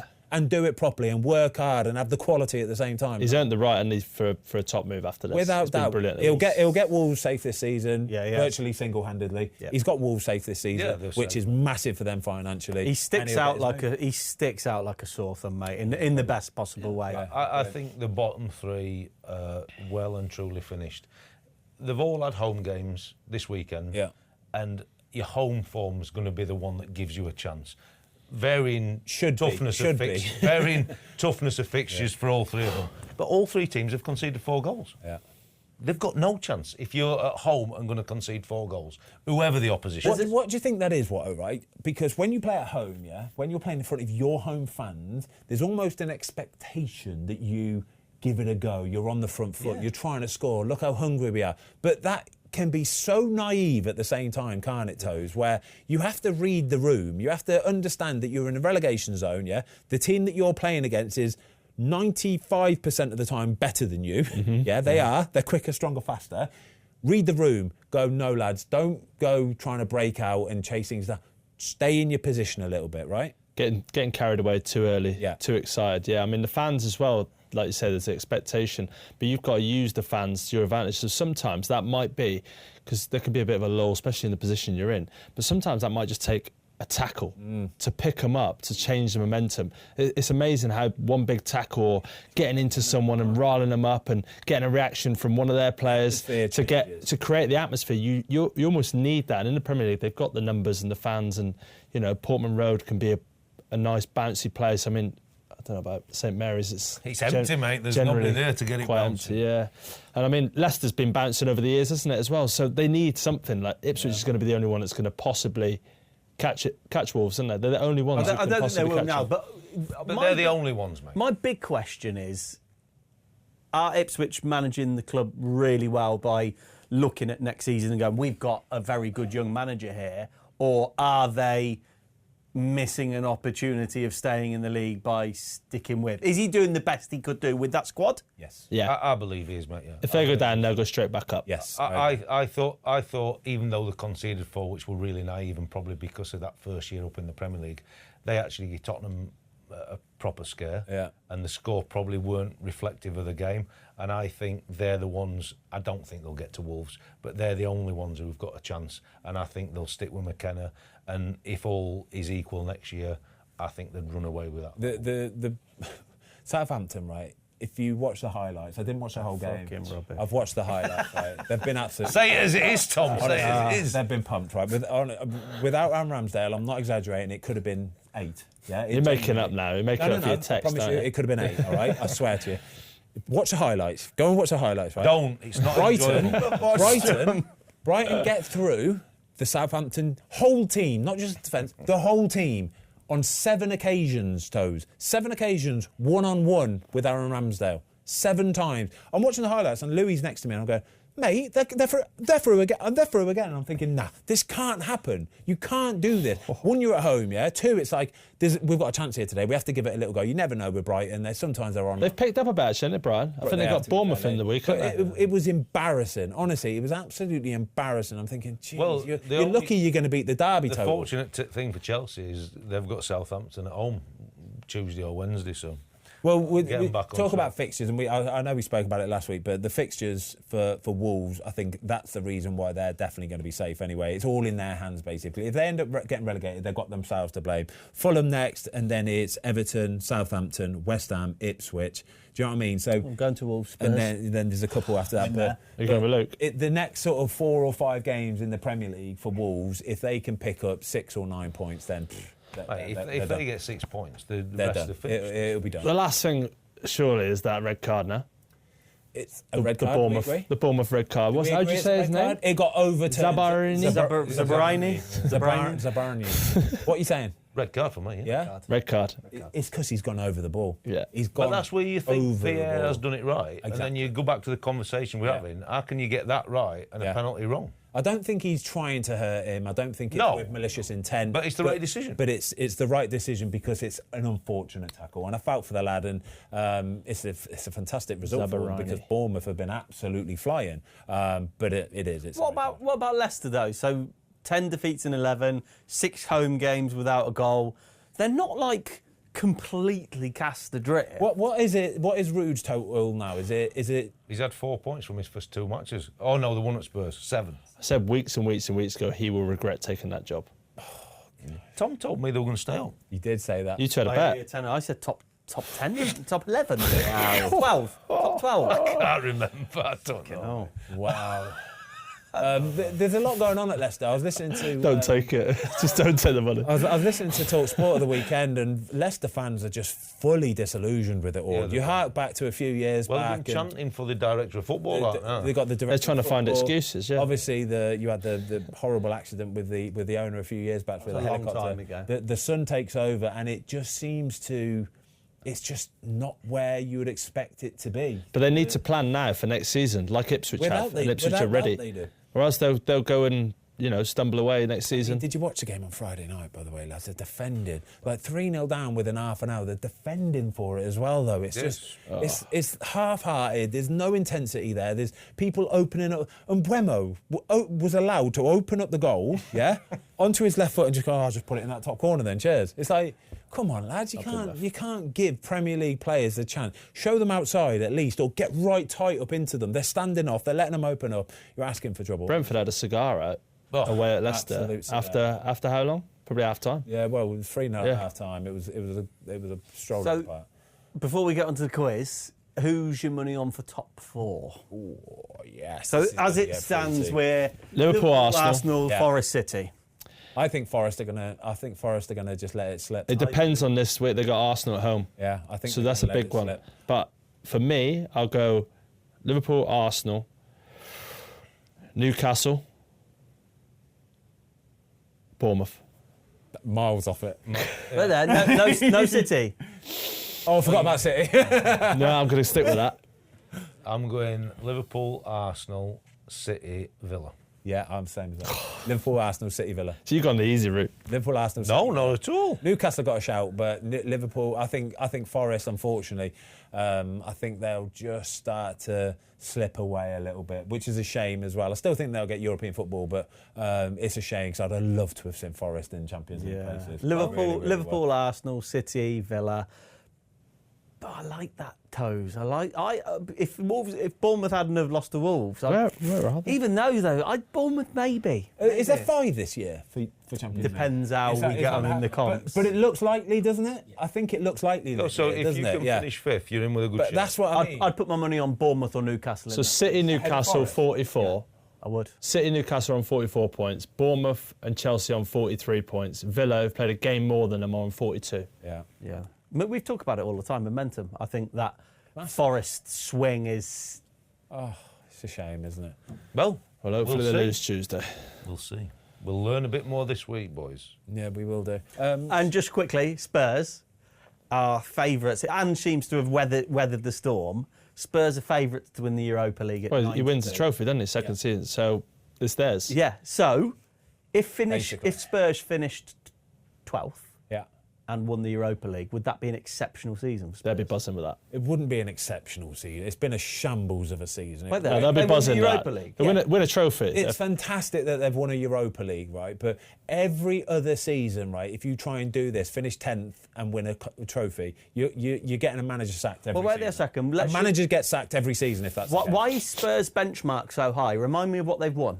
A lot of friends. I'm just talking about the players that they've got, the sort of riches that they've got at hand as well. Yeah, if they do finish 10th and they win a trophy next season, if they try to do that, the manager will get sacked. The season after, the manager will get sacked. I don't see how they're any different to West Ham, really, in the fact that they win a European trophy.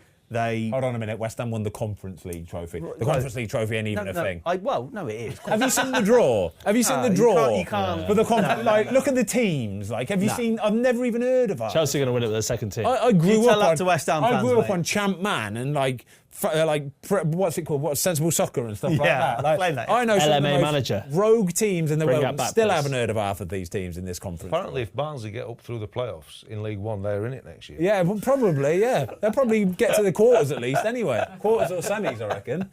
Honestly, it's a shambles. In Europa, fair dues. Yeah? It's a good trophy. You get Champions League football if you win it. It's a good trophy. I get that. But not. So it'd be a good season then for them.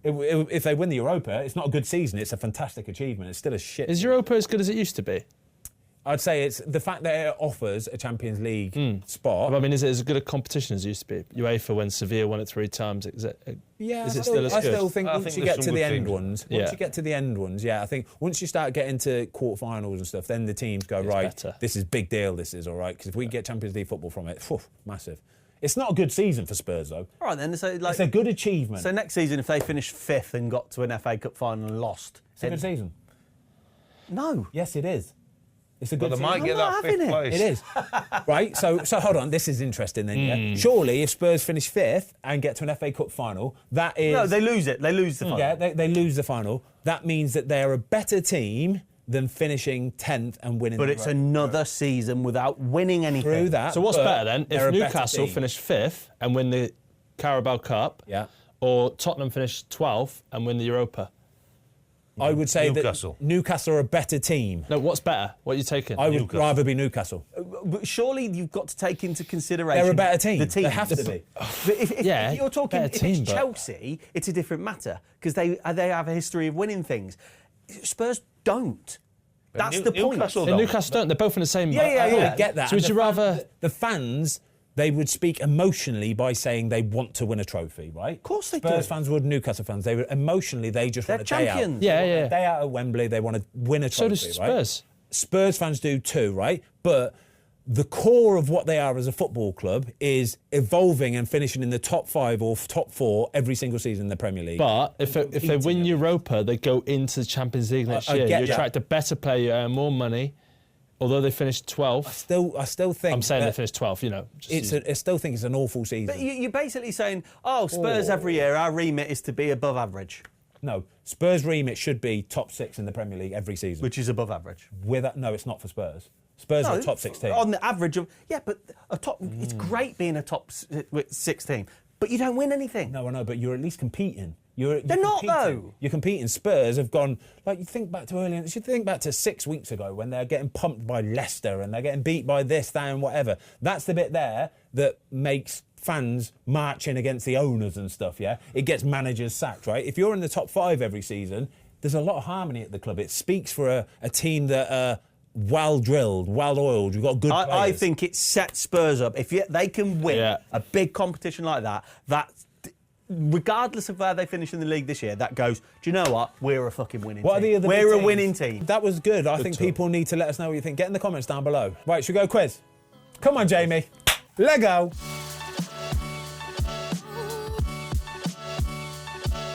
Hello everyone, welcome back to the football fill-in quiz. Last week, a lot of people in the comments were saying that they liked the system.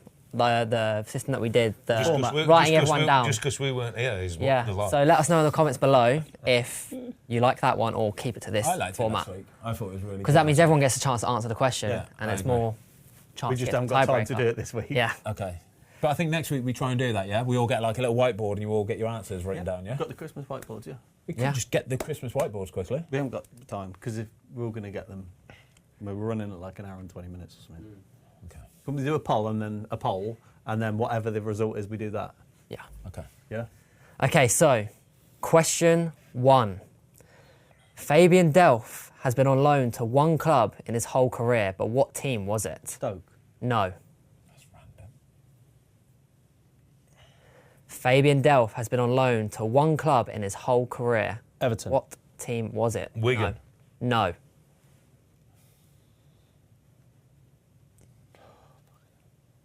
Five, 4. Leeds. Leeds United is the correct answer. I know he played for Leeds. I think he went on loan. It hurts you bad, that. I thought he was just fully there just at Leeds. Yeah, from a kid. Yeah. Question 2. Which player was the most expensive transfer arrival into the Premier League? What, Pogba. this season? No. Whatever. Ever. Yeah. Who was the most expensive transfer arrival in Premier League history? So coming into the Premier League. Right. Who was or is? Is. Okay. Ever in the Premier League history. Rice. No. No, it's not coming in, is it? It's not coming in, is it? Oh, okay. So it's from someone outside the Premier League who's come into That's a good question. the Premier League. I've got an answer in, but is it Nunez? No. Who? Not Anthony, is it? No, not Anthony. So we all back in It's it? just Ben. No, Yeah. I said Pogba at the Oh, start. you did, yeah. Yeah, come on, mate. All back in then.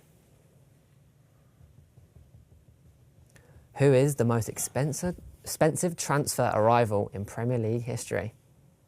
Oh, Enzo. Enzo Fernandez is the correct answer. Darn it. 121 million euros. That's not much, is it? Do you remember when they paid like £80 million for Mudryk as well? Yeah, well. Wow. Yeah. Panties down. So 1-0. Yes, on 3, by the way, not 2. Are you? Yeah. We'll do a VAR Needed on a that. toes little. 1-1-0-0. I've won it twice, Bentley won it once. It's true. There we go. Right. Question 3. Chelsea re-signed David Luiz in 2016 from which club? PSG. PSG is the correct answer. Good answer. Good. Calm, Tom. Calm. That's That good. was an easy jump in there. Calm, Tom. Well done. 2-0 to I've Tom. got a shirt. I've got Louise's shirt from PSG. You do? We've got it next Have you? door. Yeah, we played in a pre-season friendly for West Brom Oh, nice. against in Austria. I'll do a sign giveaway. Oh, We should have put on the show like a subtle sort You of need hint to for the check he's quiz. still there. Craig Gardner scored about a 50-yard wobbler. Honestly, it was pathetic. He just munted it, right? Munted it. It went up, down, left, right, ABC, up, down, right. And like the goalie was just like, what on earth is going on here? I think ball it might have was been Areola or something. What was the ball there? South Africa? Craig Gardner had a sledgehammer of a Oh, he had a cannonball. Oh, it was horrible. Question 4. Ryan Giggs has the most all-time appearances for Manchester United, but who is second? Gary Neville. No. Ryan Giggs has the most all-time appearances for Manchester United, but who is on second? Who's in? Is in second. Bobby Charlton. Bobby Charlton is the correct answer. Unreal answer. Ryan Giggs I'd is on really- I'd really be mad. 963, and Bobby Charlton is on 750. Who's third? Out of interest, you know. Scholesy. Yeah, it is Scholesy. It is Scholesy. 963, did you say? Heavy. Yeah, for Ryan Giggs, yeah. For United. Well done, Watto. Thank you. Question 5.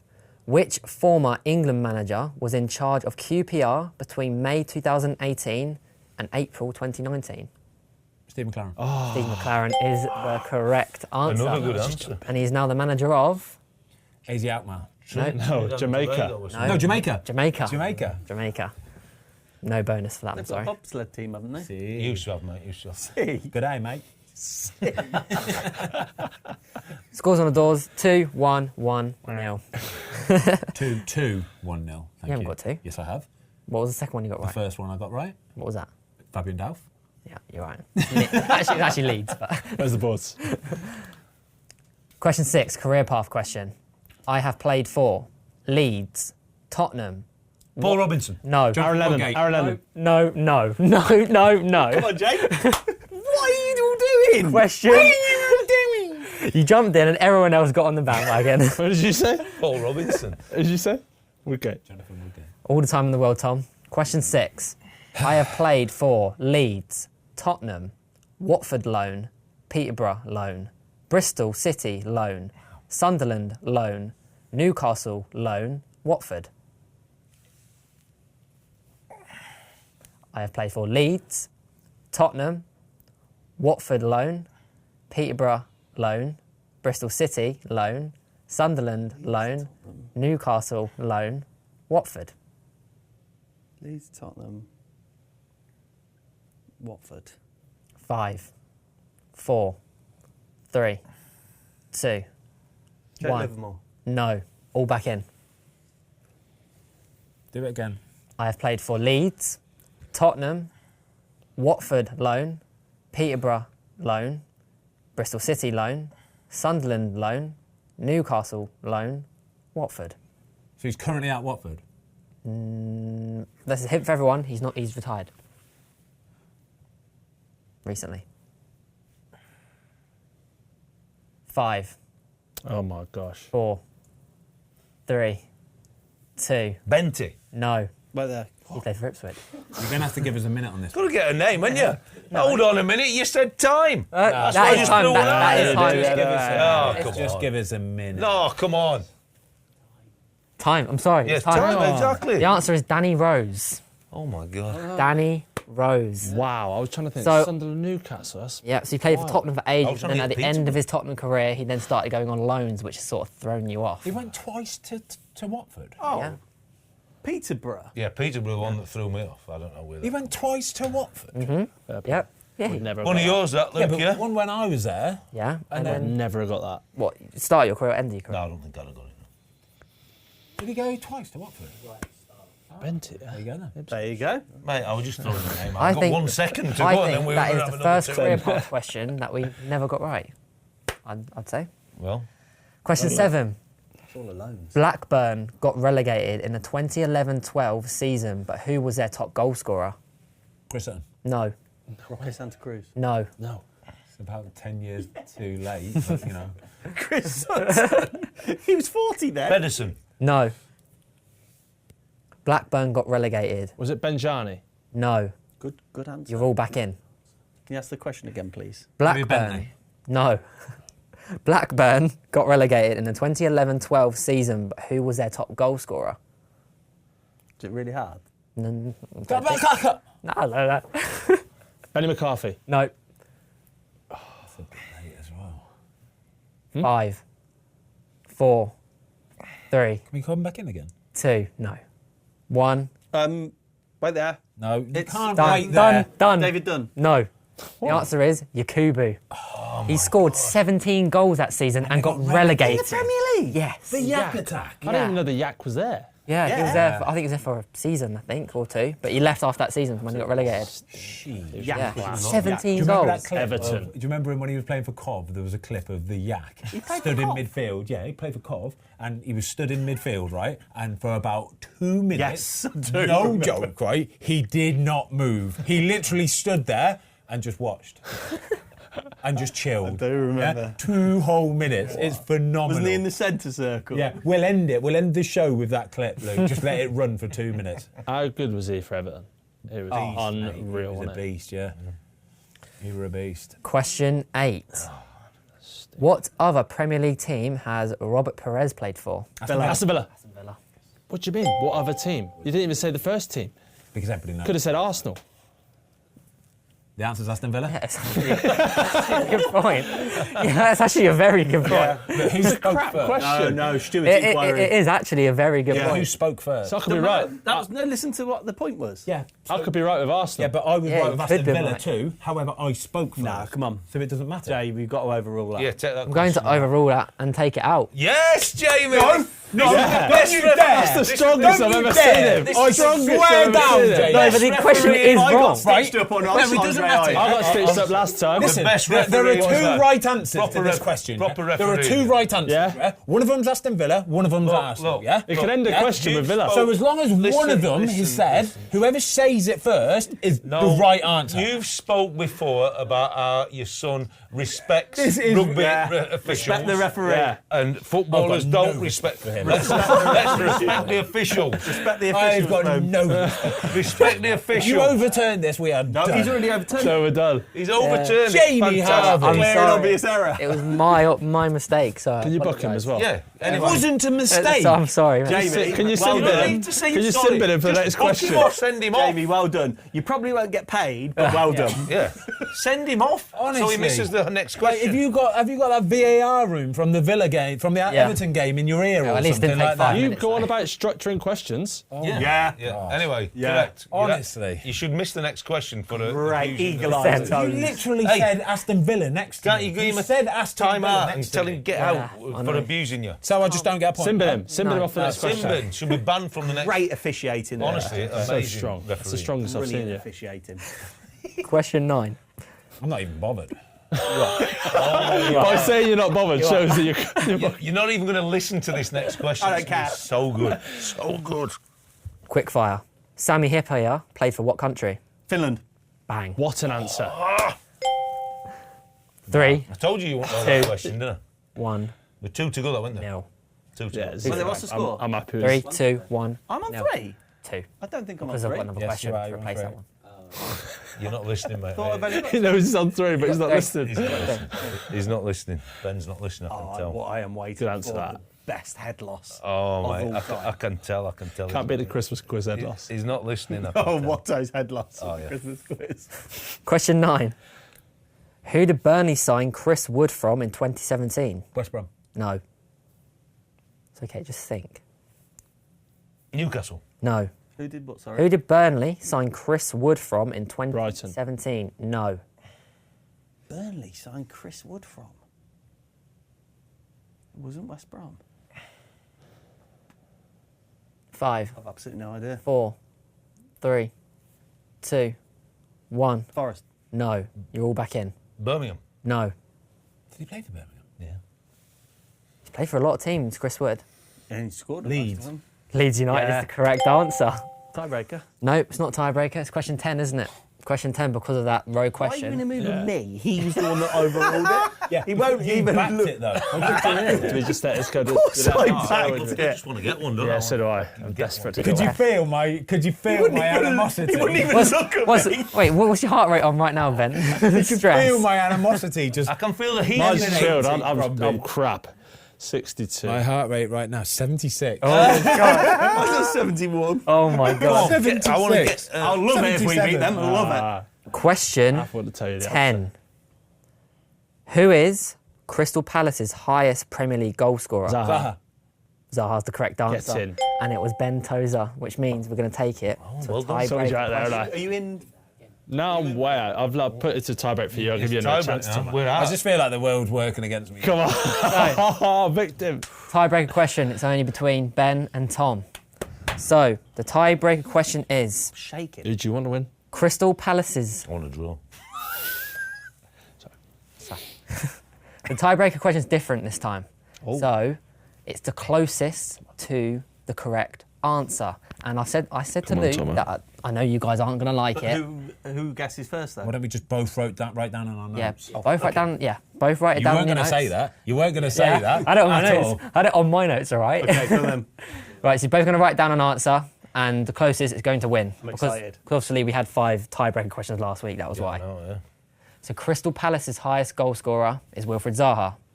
How many goals, Premier League goals, has he scored? Just for Crystal Palace. For Crystal Palace. Just Are for you Crystal writing it Palace. down? Crystal Palace, yeah. Yeah, they have to put it in the notes. What do you reckon? This is a stanky one. Crystal Palace's highest Premier League goal scorer is Wilfried Zaha. But how many goals has he scored? The closest wins. Yeah. I'll give you guys a guess as well, because, but not Not No, until. no. Yeah, I will say it after them.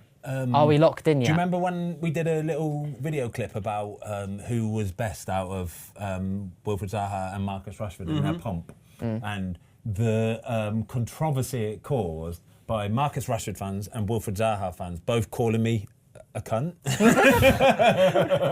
Both right. Oh, yeah, both. Yeah, they're not wrong, are they? Yeah, it didn't go down well, did it? I had an opinion, imagine. Yeah, you imagine, yeah. My opinion is Jamie was right to overrule. Right. So have we got an answer locked in? Yeah, I've got my answer. Ben, do you want to say your answer first? 59. 59. Tom? 49. 49. I was going to say 51. 51. 78. The answer is 68, meaning Ben. Yes, I deserve Winner. that. In your face, in your face, Not in the 100 in club, your are they? Nowhere near the 100 faces. club, so I didn't think he'd be. I'm not even bothered, How many really. again? 59. 59. Well done, You mate. said 59. Appreciate that. 78. I said. It should have been a walk in the park. 78? Really. Oh, so you were technically. 78 Palace goals. Good, that. 68 Palace goals. 68. That's good, that is. Yeah. I was thinking 50, around about 50 for sure. Yeah. Anyway, fair play Yeah. to him. Well done, guys. Would you say 49? Ball knowledge. You got your win in the end, yeah? Ball He's gonna be, knowledge. Happy. he's going to be my friend again now. Yeah. Oh, yeah. Hey, that's Wait. good today. He's Yeah, going to be my he's friend gonna go, again. buzzer, Jamie's great quiz, getting paid. great quiz. Everyone's happy. Yeah. Everybody's happy. It was- yeah. if you lost, you lost. That's one of the biggest, that's one of the worst things I've ever seen in I the don't think- history of the quiz. I don't think honestly. so. Is The it- fact the that question you was right. overturned that Don't question. justify it, just own it. The question was wrong. At such a tight point as well. It was Jay, just neck own and it. neck. You were right, It was end of neck story. and neck. Yeah. So you still won, so it's fine. You still get your medal. Yeah, well, it's all right now. Stop Yeah. pandering to him. You were right. Boom, done. Yeah. Thanks, everyone. Well done, lads. Brilliant. You lot. Good work, yeah. We'll see you soon.